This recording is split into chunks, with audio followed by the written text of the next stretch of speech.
¿Y si te dijera que un solo hombre gobernó un imperio tan vasto que el sol, literalmente, nunca se ponía en sus dominios?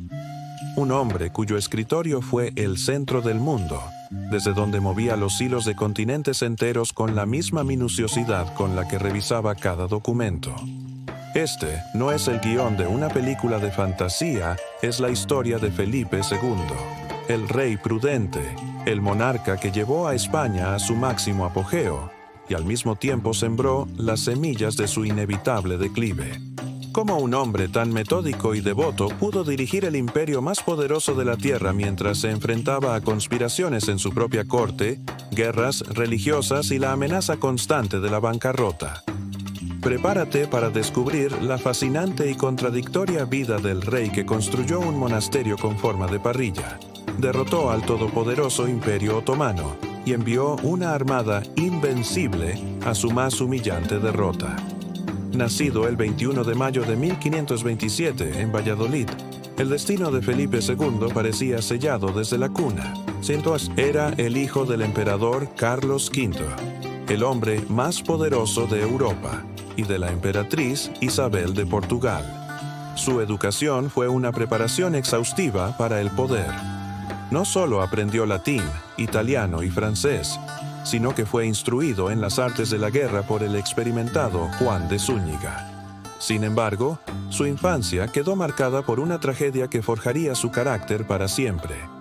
A los 11 años, su madre falleció, sumiendo al joven príncipe en una profunda melancolía y moldeando esa personalidad reservada, austera y reflexiva que lo definiría por el resto de su vida. Este evento temprano lo empujó a una devoción religiosa casi obsesiva y a una dependencia del trabajo metódico como refugio. Entre 1555 y 1556, el mundo conocido cambió de manos. Un agotado Carlos V abdicó, dividiendo su inmenso legado, mientras que su hermano Fernando Bey recibía el Sacro Imperio Germánico. Su hijo Felipe heredaba un imperio global sin precedentes: España, los Países Bajos, el sur de Italia y vastos territorios en América y Asia. A diferencia de su padre, un emperador viajero, Felipe sería un rey de despacho, un monarca burócrata que creía firmemente que el mundo podía ser gobernado con papel y tinta desde un solo lugar. Este nuevo estilo de gobierno marcaría una era. Uno de sus primeros y más significativos actos fue la centralización del poder. En 1560, tomó una decisión que cambiaría la historia de España para siempre. Estableció la capital permanente en una pequeña villa en el centro de la península, Madrid. Desde allí, rodeado de consejeros y secretarios, supervisaba personalmente cada asunto de Estado. Leía miles de informes, anotaba sus márgenes y dictaba respuestas para todo, desde la construcción de un puente en Perú hasta la estrategia militar en Flandes. Este control absoluto le valió el apodo de El Rey Prudente, pero también creó una burocracia lenta y, en ocasiones, paralizante. El mayor logro geoestratégico de su reinado llegó en 1580.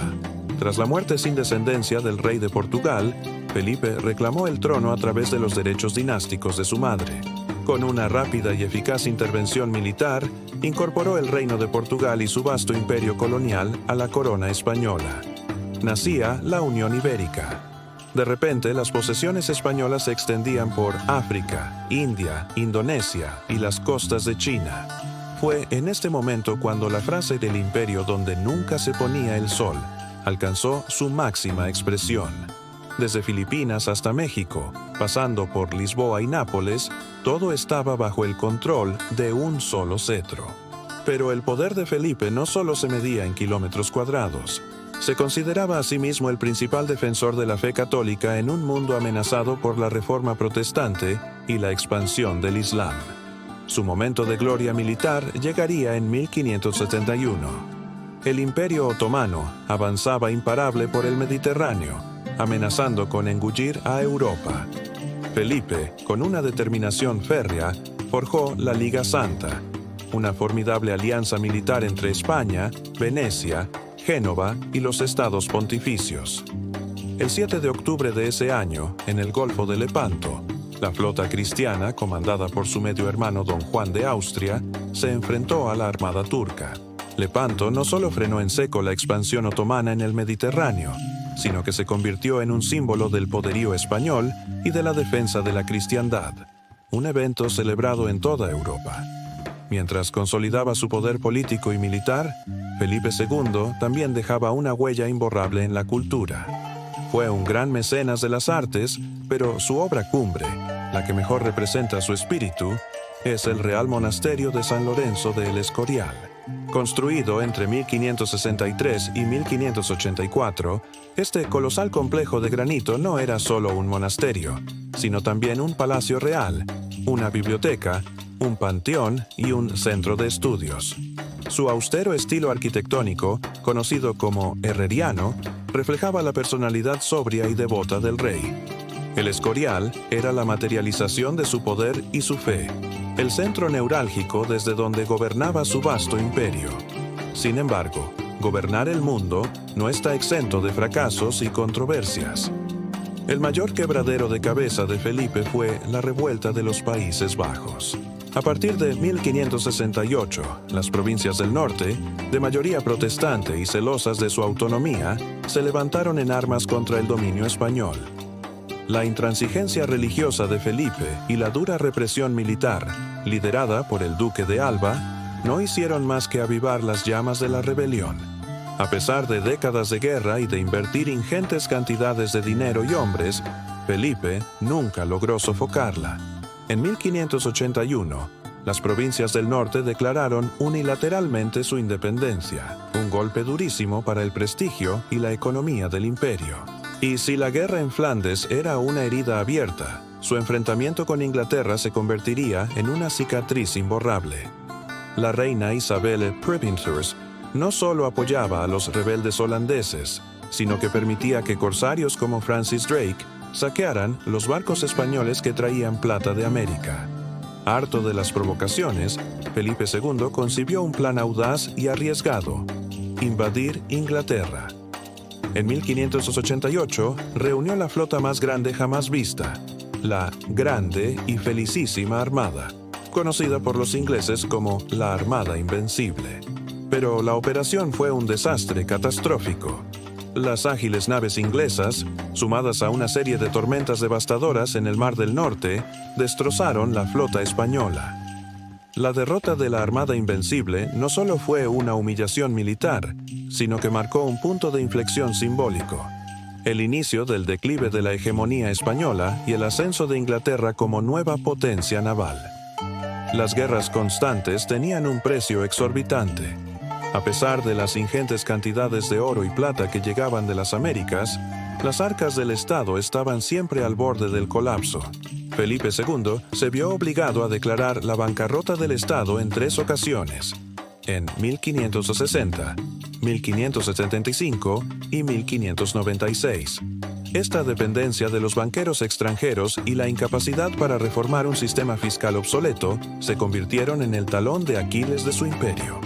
La corte de Felipe tampoco era un remanso de paz. Las intrigas palaciegas estaban a la orden del día. El misterioso asesinato de su secretario Juan de Escobedo y la posterior persecución de su otro secretario de confianza, Antonio Pérez, desataron un escándalo que salpicó al propio rey y mostró las feroces luchas de poder que se libraban a su alrededor. Además, sobre él siempre pesó la leyenda negra, una campaña de propaganda antiespañola que lo pintaba como un tirano déspota y fanático. Se le llegó a acusar de haber ordenado la muerte de su propio hijo y heredero, el inestable príncipe Carlos, aunque la historia apunta a que el príncipe murió por causas naturales tras ser confinado por su errático comportamiento. Felipe II murió en 1598 en El Escorial, el monumento que él mismo había creado. Su reinado es una paradoja. Fue el apogeo del Imperio Español, el momento de su máxima expansión y poder. Consolidó una administración moderna, defendió el catolicismo con una fe inquebrantable y dejó un legado cultural monumental. Pero también fue el rey que sufrió derrotas humillantes, que no pudo sofocar rebeliones y que llevó a su reino al borde de la ruina económica en varias ocasiones. Su prudencia y su meticulosidad fueron tanto su mayor virtud como su mayor defecto, permitiéndole controlar un imperio global, pero impidiéndole adaptarse a los nuevos tiempos. ¿Qué podemos aprender hoy de Felipe II? Su historia nos enseña que el poder absoluto y el control obsesivo pueden ser frágiles. Nos muestra que la fe y las convicciones, llevadas al extremo, pueden cegar a la hora de tomar decisiones pragmáticas.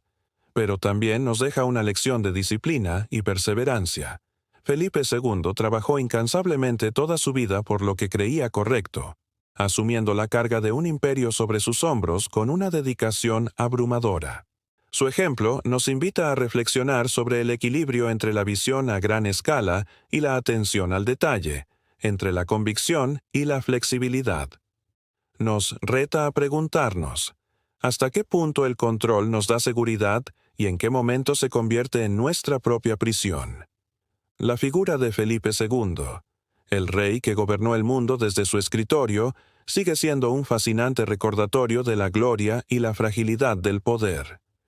Si esta inmersión en la era de los grandes imperios te ha fascinado y quieres seguir descubriendo a los protagonistas que cambiaron el mundo, este es tu lugar. En Glorias de la Historia, desenterramos las vidas de los personajes más influyentes para entender cómo sus decisiones siguen resonando en nuestro presente. No te pierdas nuestro próximo viaje al pasado. Suscríbete y activa las notificaciones para ser el primero en descubrir la próxima gran historia.